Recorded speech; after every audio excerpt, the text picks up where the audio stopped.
Who do you want to shout out? Because you mentioned a lot of names, Sterling. I'm going to go with Micah Williams. Just down the best defensive lineman that this team has, and I still felt like they were winning consistently against that Cardinals offensive line, and a big part of it was Micah Williams. The rookie's been awesome the last 2 games. Eddie Pineiro, not Jake Moody, takes advantage, Mark. It might get dicey, but all that matters is you walk away with the W. Mark, this game deserves the classic Bonte Hill.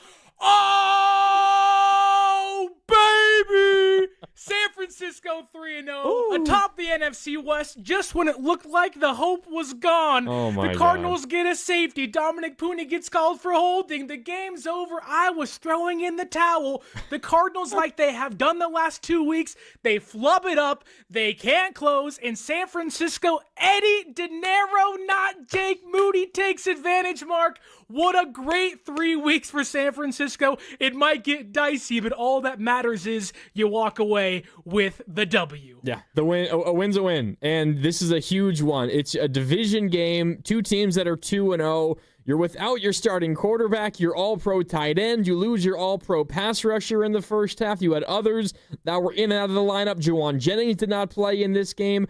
You managed to get the win. It does not matter how. Style points do not matter at this stage. You get the win. You're 2-0 in the division. You're the only undefeated in your division. The Niners took a very, very, very big step towards making the playoffs with this win here today. Sterling, there's plenty of things to be frustrated by and confused by.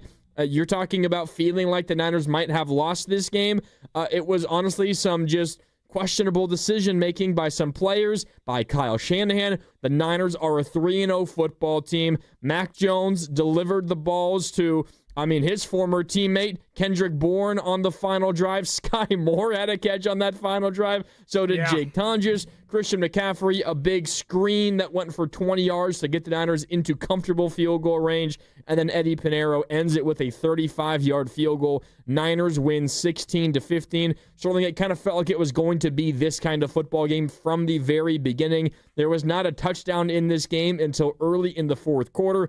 First time in the NFL this year that a game has gone without a touchdown through the first 3 quarters. It was 6-6 after 3. Then a Kyle Juszczyk touchdown, Trey McBride touchdown, a safety on the 49ers, and then the Eddie Pineiro field goal to win at the very end.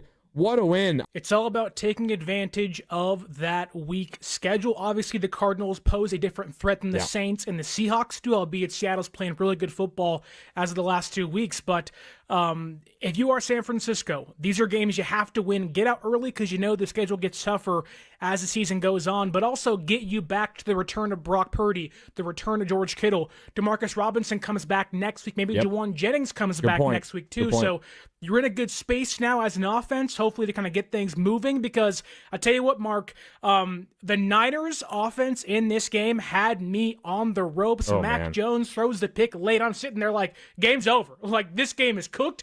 The safety happens, and I'm like, just call it off. Like, San Francisco, no way is going to get a stop with 3.5 minutes left. And look, this defense continues to be a revelation. Robert Saleh, the way those guys are coached, Fred Warner, big third down PBU. How about Upton Stout, a guy that was picked on in week 1, got better in week 2, had one bad penalty late in that game against the Saints, has the play of the game. Game-saving third down stop, fights with Zay Jones all the way to the ground. Third-round draft picks coming up big. The defensive line, Micah Williams, no Nick Bosa, they're coming up big too. Michael was this great. Is a game. Like, the Niners as a whole won this game. Obviously, you want it to be easier, but like the people on the text line said, like the callers have said, like we've said, a win's a win, 16-15. 1 point's all it takes to win in the NFL, Mark. And right now, again, San Francisco at the top of the NFC West with now 2, not 1, but now 2 divisional wins on their record. That is a big difference maker this early in the season. Yeah, a huge difference maker. If you didn't see what else happened around the NFC West, obviously the Cardinals lose. The Seahawks absolutely dominated the Saints. They won 44-13. So the Seahawks, after losing week 1 to the Niners, have since won 2 games in a row. They're 2-1. The Cardinals, with this loss, also now 2-1. And maybe definitely the most intriguing matchup, I think, of the NFL slate in week 3. the Eagles and the Rams in Philadelphia. It looked like the Rams were going to run away with a victory. They went up, 27-6? 20 something like that, and then the Eagles come all the way back and they win that game at the very tail end, 33-26. I think it was 26-7 Philly trailing, and then the Eagles scored 26 straight points and they win that game 33-26. Crazy game there. So the Rams also 2-1, but as you mentioned, the Niners at this point are the only team that has a division win, and they have 2 division wins. So that's a major, major step up for the 49ers at this stage. Who do you want to shout out? Because you mentioned a lot of names, Sterling. I'm gonna go with Mykal Williams off the very jump because I thought he was awesome in this game. You lose Nick Bosa in the first half, and if you were watching on Fox, you probably saw this. He was looking up probably to some Niner personnel or maybe to his parents. I know they were both in attendance when he was walking off the sideline, and he's looking up towards the press box where I imagine they're sitting, and he gives him a thumbs down. It's a knee injury. Kyle Shanahan will speak. We'll hear from him coming up later, but you're down your all-pro pass rusher with a pass rush that is already pretty, to put it, friendliest, is unproven. We don't really know how good it's going to be over the course of the whole season. Unproven at best. And missed a little bit of a beat. They gave up some chunks, and Kyler Murray was effective on the ground in this one, which is going to be the case very likely even if Bosa does play a whole game. But Mykal Williams having to play more on the outside, and then you also have Bryce Huff who comes in and plays outside, Yetur Gross-Matos a little bit more often, just down the best defensive lineman that this team has, and I still felt like they were winning consistently against that Cardinals offensive line, and a big part of it was Mykal Williams. The rookie's been awesome the last 2 games. We knew coming into this game the Cardinals' weak link on the offensive line was those 2 guards, but they also don't have their stud left tackle Paris Johnson. Go Boomer Sooner. He didn't play in this game, and that's also a big loss. So the Cardinals don't really have their starting offensive line. Kelvin Beachum comes in, plays admirably as a veteran backup, but I thought San Francisco's entire defensive line controlled the football today. The run defense was, I think, phenomenal against Ben Simmons. Besides one big play, James Conner got hurt. Hopefully he can get healthy and come back after a brutal leg injury. But James Conner's a heck of a running back. So to stop him, that's a big ask. They were doing that. And it felt like Kyler Murray had pressure on him almost the entire game. Every drive, he was running around, scrambling, trying to make plays, and whether it was Samuel Kawanu, Mykal Williams, Kalia Davis was great in this game. Yeah, he was. Bryce Huff, all those guys, that front 7 of San Francisco, Fred Warner, D. Winters, that front 7 controlled this game. We saw Bryce Huff kickoff to the end. We saw Bryce Huff on first downs in the second half sometimes. Who would have thought? The first time we saw that all year. Yeah. Hey, but it looked good. It looked good. It did. But, the Niners defense was awesome in this game. There were some tough moments. The Bernardo Green pass interference in the end zone where he just was kind of blindly running and just collides with Zay Jones, who I don't think the ball was intended for. Niners lucked out a couple of times defensively with some drops. Marvin Harrison dropped a wide open, at least 25, 30-yard gain as well, and he dropped that one in the end zone.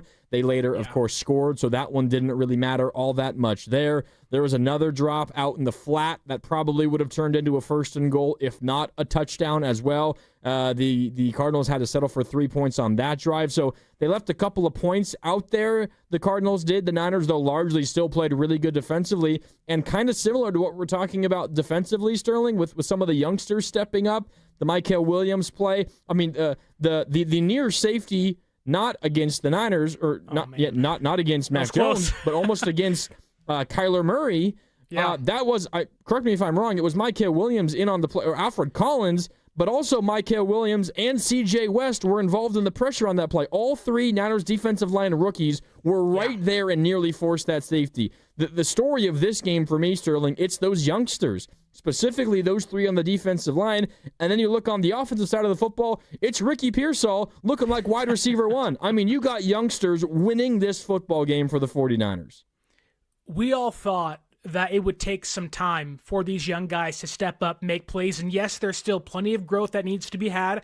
They played the Cardinals, the Saints, and the Seahawks, albeit those are a couple of good tests for you.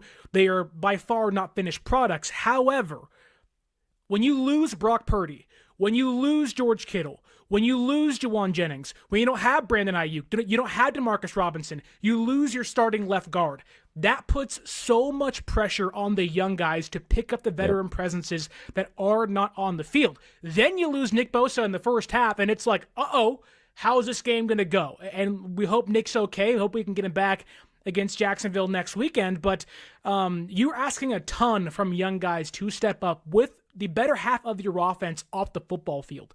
And these young guys, in the span of 3 weeks, have gotten, like last Sunday, exponentially better, more impactful plays, getting pressure, better in coverage. How great was Upton Stout in this game? Yep. He was awesome late, big clutch play. Marquis Siegel, I know wasn't perfect, but again, had some good run plays. In fact, I think he's the one who hurt James Conner on the play, which again sucks for Conner.